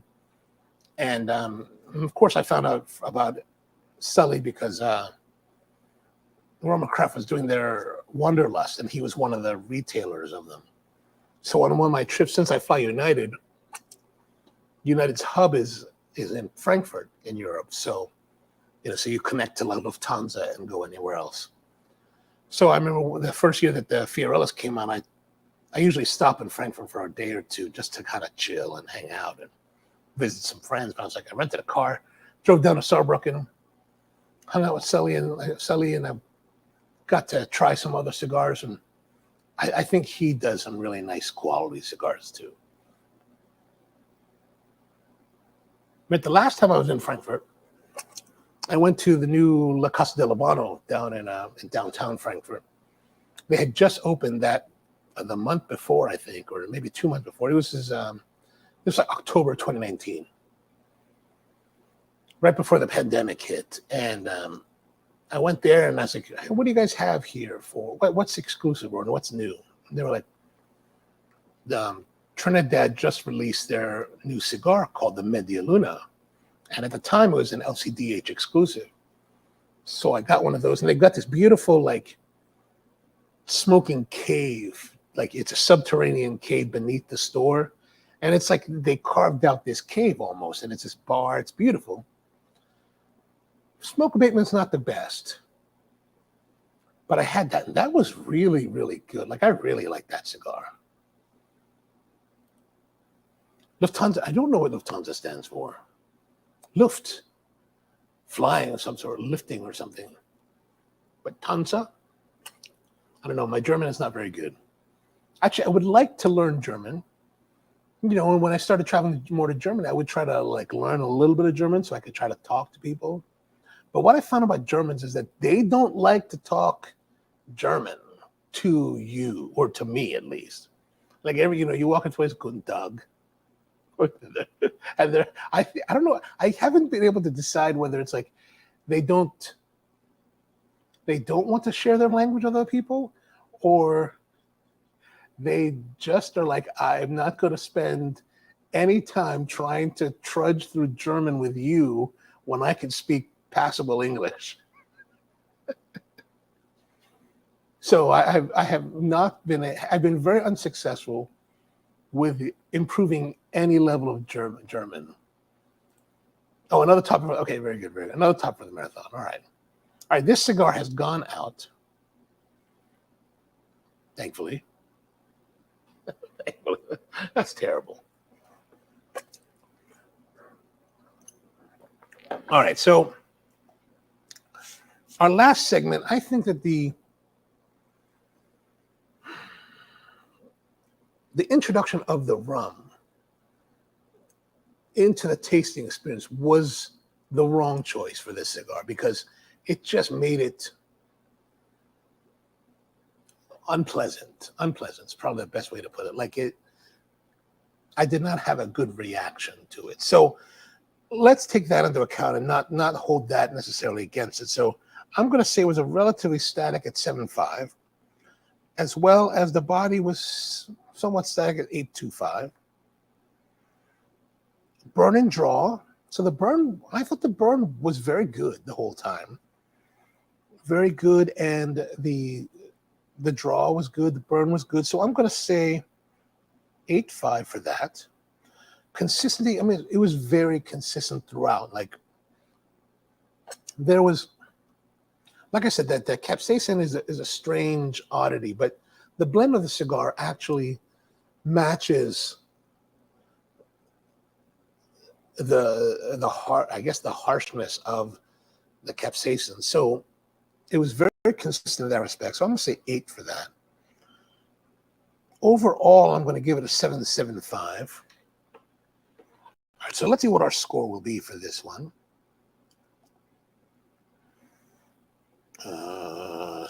Oops. 7 plus 15 plus.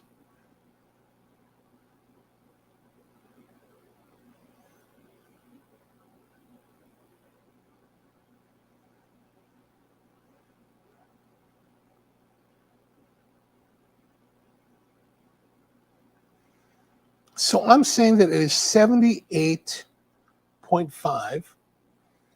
So I think respectable for what it is. It wasn't as bad as it. I think wasn't as bad as it could have been. Like, I think the introduction of the pepper, the capsaicin, has the potential for outright disaster, like a completely horrible experience. It wasn't horrible. It wasn't great, but it wasn't. I think a 78.5 is a good spot for it. I don't know. What do you think? I don't know if you guys are willing to try it. I don't know if I'd recommend trying it, to be honest with you. Either you're too generous or that cigar just exposed it. But here's the thing. So, like, it could be maybe a generosity, but I think that we have to look at it from not just like I said, the blend of the tobaccos in the cigar stood up to that capsaicin. So it's not like let's say you'd taken what's a really light cigar? Let's say like you took the blend of the Drew Estate Undercrown Shade. I think if you had that blend, that light blend the capsaicin would totally dominate and just be like completely clashing with it. Like this blend of tobacco, which evidently is supposedly ligeros, this stronger blend, I think held up to the capsaicin. Like it didn't allow the capsaicin to totally dominate and destroy the experience, right? It was some level of, dare I say, balance. I don't know, maybe balance is not the right way to really describe it, but something about it is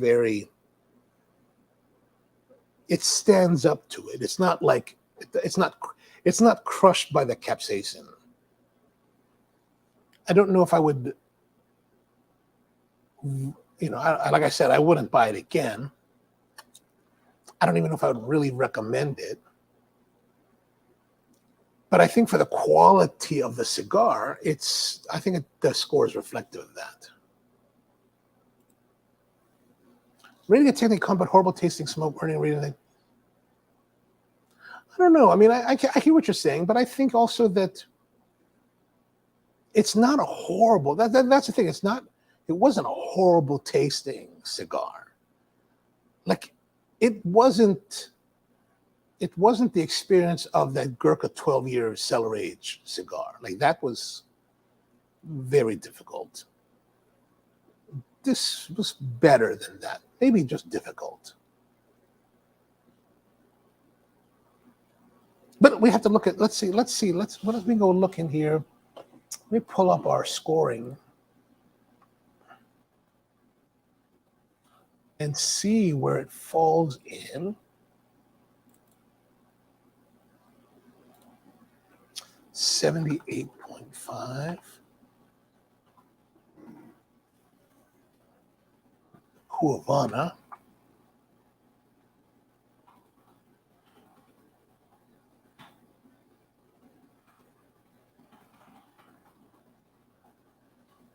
Today is the 26th.